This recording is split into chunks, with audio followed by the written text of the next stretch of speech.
నమస్తే BC news కి స్వాగతం. నా పేరు నీలిమ. ముందుగా ముఖ్యాంశాలు. డిఎస్సి పరీక్షను ఎంతో బాధ్యతాయుతంగా నిర్వహించామన్న మంత్రి లోకేష్. విద్యా వ్యవస్థను బలోపేతం చేసేందుకు విప్లవాత్మక మార్పు తెచ్చామని వెల్లడి. డిఎస్సి అవకతవకలకు నైతిక బాధ్యత వహిస్తూ విద్యాశాఖ మంత్రి నారా లోకేష్ తక్షణమే రాజీనామా చేయాలి. వైసీపీ ఎమ్మెల్సీ చంద్రశేఖర్ రెడ్డి డిమాండ్. ముద్రగడ కుటుంబ సభ్యులను పరామర్శించిన మిథున్ రెడ్డి, పెద్దిరెడ్డి రామచంద్రారెడ్డి. కుటుంబానికి ఏ కష్టం వచ్చినా అండగా ఉంటామని భరోసా.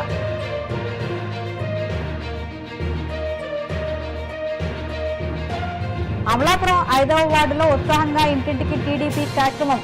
కూటమి 2 ఏళ్ల పాలనలో సాధించిన అభివృద్ధి సంక్షేమ పథకాలను ప్రజలకు వివరించిన నాయకులు. ఆంధ్రప్రదేశ్ శాసనసభ వర్షాకాల సమావేశాల్లో విద్యాశాఖ మంత్రి నారా లోకేష్ మాట్లాడుతూ డిఎస్సి నిర్వహణ, విద్యా వ్యవస్థలో చేపట్టిన సంస్కరణలపై కీలక వివరాలు వెల్లడించారు. డిఎస్సి పరీక్ష ప్రక్రియను ప్రభుత్వం ఎంతో బాధ్యతాయుతంగా నిర్వహించిందని, ఎన్నికల సమయంలో ఇచ్చిన హామీకి కట్టుబడి ఏకంగా 148 రోజుల్లోనే నియామక ప్రక్రియను విజయవంతంగా పూర్తి చేస్తామని సభకు తెలియజేశారు. రాబోయే రోజుల్లో కూడా ప్రతి ఏటా క్రమం తప్పకుండా డిఎస్సి నిర్వహిస్తామని ఆయన స్పష్టం చేశారు. డిఎస్సి నియామక ప్రక్రియపై న్యాయస్థానాల్లో 336 కేసులు దాఖలైన విషయాన్ని మంత్రి గుర్తు చేస్తూ, కోర్టు ఆదేశాలకు అనుగుణంగా దేశ చరిత్రలోనే తొలిసారిగా డిఎస్సిలో వర్టికల్, హారిజంటల్ రిజర్వేషన్లను పక్కాగా అమలు చేస్తామని వెల్లడించారు. ఇక ఉపాధ్యాయ అర్హత పరీక్ష టెట్ కి సంబంధించి 3.68 లక్షల మంది అభ్యర్థులు దరఖాస్తు చేసుకోగా అందులో 1.87 లక్షల మంది ఉత్తీర్ణత సాధించారని గణాంకాలను అసెంబ్లీ వేదికగా లోకేష్ సమర్పించారు. అధ్యక్ష, ఈరోజు మెగా డిఎస్సి 2025 పైన స్టేట్మెంట్ ఇచ్చేదానికి మీరు అనుమతించినందుకు నా హృదయపూర్వక ధన్యవాదాలు అధ్యక్ష. అధ్యక్ష, ఈరోజు ఈ స్టేట్మెంట్ ప్రతిపక్ష పార్టీకి సమాధానం కాదు అధ్యక్ష. ఒక మంత్రిగా ఆంధ్ర రాష్ట్ర ప్రజలకి డిఎస్సి అంటే ఏంటి, ఎలా చేసాం, ఎలా నిర్వహించాము, అదేవిధంగా గౌరవ సభ్యులందరూ కూడా డిఎస్సిని ఎట్లా పకడ్బందీగా చేసామో తెలియజేయాల్సిన బాధ్యత నా పైన ఉంది కనుక మీ అనుమతి కోరటం జరిగింది అధ్యక్ష. అధ్యక్ష, గౌరవ సభ్యులందరూ కూడా కోరేది వాళ్ళ టేబుల్ పైన ప్రత్యేకంగా డిఎస్సి గురించి ఒక పుస్తకం వేసి గౌరవ సభ్యులందరూ కూడా అందిస్తాం జరిగింది అధ్యక్ష. అంటే డిఎస్సిలో ఎలా ప్రాసెస్ పాటించాము, అంతేకాకుండా డిఎస్సి పైన ఎలా రాబోయే రోజుల్లో కూడా ఎలా ముందరికి తీసుకెళ్ళబోతున్నాము, దాంతోపాటు ప్రత్యేకంగా మెగా డిఎస్సి పైన ఉన్న మిత్స్ ఏంటి, ఫ్యాక్ట్స్ కూడా వివరిస్తాం జరిగింది అధ్యక్ష. అంతేకాకుండా స్పోర్ట్స్ కోటా గురించి కూడా డీటెయిల్డ్గా సమాధానం ఇస్తాం జరిగింది అధ్యక్ష. అంతేకాకుండా ఎఫ్ఏక్యూస్ కూడా, ఎందుకంటే గౌరవ సభ్యులు కూడా డిఎస్సి గురించి ఒక డీటెయిల్డ్గా అర్థం చేసుకోవాల్సిన అవసరం ఉంది అధ్యక్ష. అందుకే ఈ పుస్తకం కూడా రూపొందించి మీ అనుమతితో, చైర్ అనుమతితో గౌరవ సభ్యులందరూ కూడా ఇస్తాం జరిగింది అధ్యక్ష. అధ్యక్ష, డిఎస్సి అనేది ఒక బాధ్యతగా ప్రజాప్రభుత్వం తీసుకుంది అధ్యక్ష. ఎందుకంటే 2024 ఎన్నికల ముందల Telugu Desam party, Janasena party, Bharatiya Janata party 3 పార్టీలు కలిసికట్టుగా ప్రజలకి హామీ ఇస్తాం జరిగింది. ప్రతి ఏటా డిఎస్సి చేస్తాం, మొదటిది మెగా డిఎస్సి చేస్తామని ఆనాడు హామీ ఇస్తాం జరిగింది అధ్యక్ష. దాంట్లో భాగంగా అధ్యక్ష ఒకసారి మనం చూస్తే 2025 డిఎస్సి 16,347 పోస్టులతో మనం డిఎస్సి చేస్తాం జరిగింది అధ్యక్ష. దాంట్లో సుమారుగా 3,36,300 మంది అభ్యర్థులు దీనికి అప్లై చేస్తాం జరిగింది అధ్యక్ష. అధ్యక్ష, ఈ మొత్తం ప్రక్రియ కూడా 148 రోజుల్లో పూర్తి చేస్తాం జరిగింది అధ్యక్ష. ఇది బ్రీఫ్గా డిఎస్సి గురించి అధ్యక్ష. డీటెయిల్స్కి వెళ్లే ముందర అధ్యక్ష ఒకసారి కానీ మనం గౌరవ సభ్యులందరూ విషయం గమనించాలి అధ్యక్ష. ప్రభుత్వ పాఠశాలలో, ప్రభుత్వ సిస్టంలో మనం ఒకసారి చూస్తే తెలుగుదేశం పార్టీ ఆవిర్భావం నుంచి అనేక సంస్కరణ తీసుకొచ్చాం అధ్యక్ష. అన్నగారి నాయకత్వంలో 1983లోనే మధ్యాహ్న భోజనం పథకం మనం తీసుకొచ్చాం అధ్యక్ష. అంతేకాకుండా ఈరోజు పొద్దున గౌరవ సభ్యులందరూ కూడా మాట్లాడారు, అయ్యన పాత్రుడు గారు కూడా చెప్పారు అధ్యక్ష. బీసీ సోదరుల కోసం ప్రత్యేక రెసిడెన్షియల్ స్కూల్స్ కానివ్వండి, అటు ఎస్సీ సోదరులకి ప్రత్యేక రెసిడెన్షియల్ స్కూల్స్ కానివ్వండి ఏర్పాటు చేసింది అన్న ఎన్టీఆర్ అధ్యక్ష. అంతేకాకుండా మహిళల కోసం ప్రత్యేకంగా తిరుపతిలో పద్మావతి విశ్వవిద్యాలయం కూడా ఏర్పాటు చేయడం జరిగింది అధ్యక్ష. దాని తర్వాత అధ్యక్ష గౌరవ ముఖ్యమంత్రి చంద్రబాబు నాయుడు గారు ప్రత్యేకంగా ప్రభుత్వ పాఠశాలను బలోపేతం చేయాలంటే తప్పనిసరిగా మనము టీచర్ రిక్రూట్మెంట్ చేయాలి. టీచర్ నియామకం కానివ్వండి, టీచర్ ట్రాన్స్ఫర్ కానివ్వండి, కేవలం గతంలో జెడ్పీ చైర్మన్ చేతుల్లో ఉండేది అధ్యక్ష. సో జెడ్పీ చైర్మన్ సింపుల్గా ఏం రాస్తే ట్రాన్స్ఫర్ అలా జరిగేది అధ్యక్ష. ఇట్లా ఉండకూడదు, పారదర్శకంగా ఉండాలని గౌరవ ముఖ్యమంత్రి గారు పంచాయతీరాజ్ వ్యవస్థలో ఉన్న టీచర్లందరినీ గవర్నమెంట్ సిస్టంలోకి తీసుకొచ్చి ఎప్పుడు లేని విధంగా పకడ్బందీగా చేస్తాం జరిగింది అధ్యక్ష. అంతేకాకుండా ప్రత్యేకంగా మహిళలకి 33% రిజర్వేషన్ డిఎస్సిలో తీసుకొచ్చిన ఘనత తెలుగుదేశం పార్టీ అధ్యక్ష. కౌన్సిలింగ్ విధానం తీసుకొచ్చే అధ్యక్ష మీరు చూస్తే టీచర్ ట్రాన్స్ఫర్స్ కూడా ఆనాడు పారదర్శకంగా మనం చేసాం అధ్యక్ష.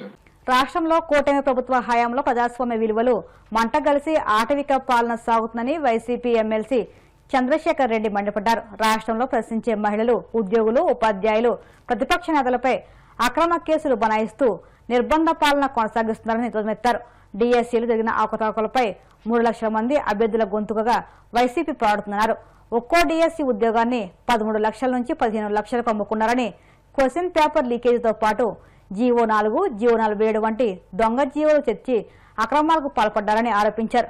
డిఎస్సీ అవకతవకలపై విద్యాశాఖ మంత్రి లోకేష్ నైతిక బాధ్యత వహించి రాజీనామా చేయాలని డిమాండ్ చేశారు. దుర్మార్గమైనటువంటి కేసులు పెడతా ఉన్నది ప్రభుత్వం. వెనక ముందు చూసుకోకుండా అది మహిళలు కావచ్చు, లేదనుకుంటే ఉద్యోగులు కావచ్చు, టీచర్లు కావచ్చు, విద్యార్థులు కావచ్చు, నిరుద్యోగులు కావచ్చు, ఏ ఒక్కరు కూడా అతీతం కాదు. ఎవరి మీద పడితే వారి మీద అక్రమ కేసులు బనాయించి ఈరోజు నిర్బంధిస్తున్నటువంటి పరిస్థితి చూస్తూ ఉన్నాం. ప్రధానంగా గడిచిన కొన్ని నెలలుగా డిఎస్సిలో జరిగినటువంటి అవకతవకలు, అక్రమాలు, దాని మీద సాక్ష్యాలతో సహా సుమారుగా 3 లక్షల మంది గొంతుకగా వైఎస్ఆర్సీపీ ముందుకొచ్చి వినిపిస్తూ ఉంది. మీరు ఒకసారి ఆలోచించండి, ఇంత పెద్ద ఉద్యమాలు జరుగుతూ ఉన్న తర్వాత ఇన్ని వందల మంది డిఎస్సిలో నష్టపోయినటువంటి అభ్యర్థులు కోర్టుకు అప్రోచ్ కావడం కానీ, అదేవిధంగా స్వయంగా స్కూల్ ఎడ్యుకేషన్కి కొన్ని వేల మంది గ్రీవెన్స్లు పెట్టుకోవడం కానీ, మేము నష్టపోయినాము అని చెప్పి కుయ్యో మర్రో అని వారందరూ కూడా అటు పోర్టల్ని కానీ, ఇటు స్కూల్ ఎడ్యుకేషన్ కానీ, అటు శాప్ను కానీ, అంటే స్పోర్ట్స్ అథారిటీ వారిని కానీ అప్రోచ్ అయ్యి బాధలు పడతా రోడ్డు మీద తిరుగుతూ ఉన్నారు. కనీసం కొంచెమైనా కూడా కనికరం లేకుండా దీని మీద అందరూ అడుగుతున్నది కూడా ఒక్కటే, సిబిఐ ఎంక్వైరీ చేయించండి. అన్ని ఆధారాలు దొరికినాయి కదా, క్వశ్చన్ పేపర్ లీకేజ్ గురించి ఆధారాలు దొరికినాయి కదా. మీరు ఉద్యోగాలని 15 లక్షలు, 13, 14 లక్షలకి అమ్ముకోవడానికి మీరు జరిపినటువంటి బేరసారాలు కానీ, ఇచ్చినటువంటి అభ్యర్థులు పోలీస్ స్టేషన్లను అప్రోచ్ అయినవి కానీ, ఇవన్నీ కూడా సాక్ష్యాలతో సహా వచ్చాయి కదా. మీరు తీసుకొచ్చినటువంటి దొంగ జీవోలు కానీ, ఫేక్ సర్టిఫికేట్లు కానీ, టెట్ కానీ, డిఎస్సి కానీ, ఏ విధమైనటువంటి క్వాలిఫికేషన్లు లేకుండా మీరు ఉద్యోగాలని అమ్ముకోవడం, కట్టబెట్టడం జరిగినటువంటి తీరు, ఇవన్నీ కూడా మనం సాక్ష్యాలతో సహా చూపించాం. దాని మీద సిబిఐ ఎంక్వైరీ అడుగుతా ఉన్నాం.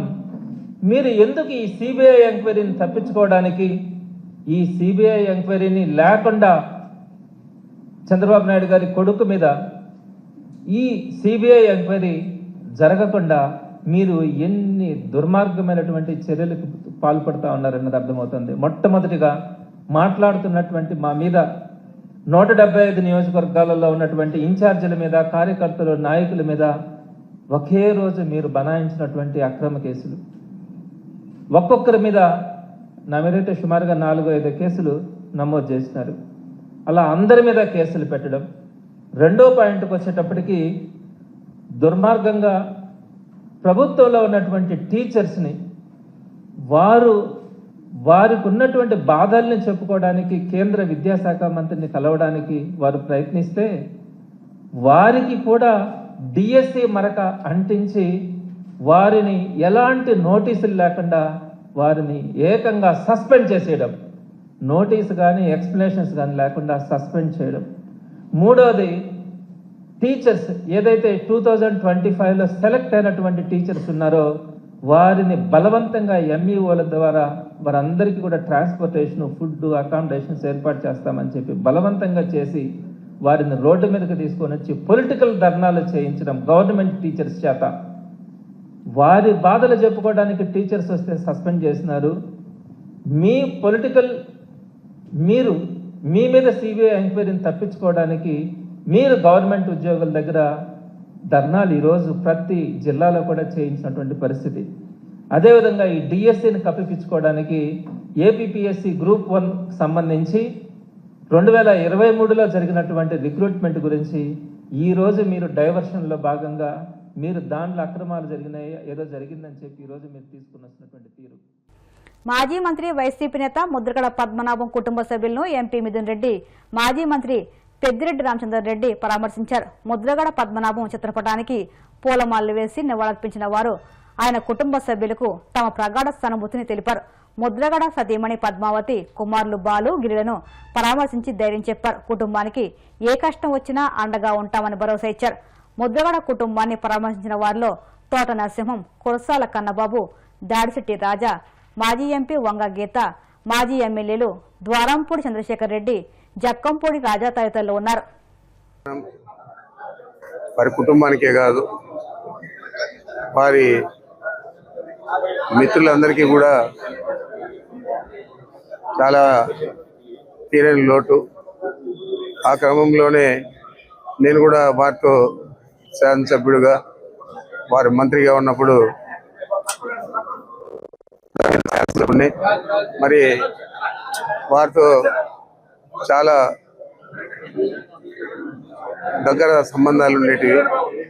వారు కూడా ఎక్కువ గౌరవం ఇచ్చేవారు. ఎప్పుడు వారు తిరుపతికి వచ్చినా నన్ను కలవకుండా వచ్చేవారు కాదు. మరి ఆ సంబంధాలు ఆయన ఇంకా వైఎస్ఆర్ కాంగ్రెస్ పార్టీలోకి వచ్చిన తర్వాత ఇంకా ఎక్కువ బలపడినాయి. మరి ఈరోజు వారు మరణించారని బాధ కలిగేదే కాకుండా నేను రాకూడదని మరి ఈరోజు రావడం జరిగింది. చాలా బాధగా ఉంది. తప్పనిసరిగా వారి కుటుంబానికి ఇది తీరని లోటు. ఆ లోటు మేమెవరు కూడా పూడ్చలేంది. అయినా కూడా మా వంతు వారి కుటుంబ శ్రేయస్సు కోసం తప్పనిసరిగా కృషి చేస్తామని చెప్పి ఈ సందర్భంగా నేను తెలియజేస్తున్నాను. పశ్చిమ గోదావరి జిల్లా నర్సాపురం మండలం రుస్తుంబాద గ్రామంలోని ఇంటర్నేషనల్ లేస్ ట్రేడింగ్ సెంటర్లో ఉప ముఖ్యమంత్రి పవన్ కళ్యాణ్ ఆదేశాల మేరకు 552 మంది మహిళలకు కళ్లజోళ్లను పంపిణీ చేశారు. ఇటీవల 1000 మంది మహిళలకు కంటి పరీక్షలు చేశారు. వారిలో చూపు తక్కువగా ఉన్న మహిళలకు జనసేన నాయకుడు పులిశెట్టి శ్రీనివాస్ ఆర్థిక సహకారంతో కళ్లజోళ్లు సమకూర్చారు. ఈ కార్యక్రమానికి డీఎస్పీ సుధాకర్ బాబు ముఖ్య అతిథిగా విచ్చేసి మహిళలకు కళ్లజోళ్లు పంపిణీ చేశారు. ఈ కార్యక్రమంలో ఈపీసీఎస్ సౌత్ జోన్ కోఆర్డినేటర్ కల్వకోలను తులసి తదితరులు పాల్గొన్నారు. పేరు పులిశెట్టి శ్రీనివాస్, జనసేన నర్సాపురం.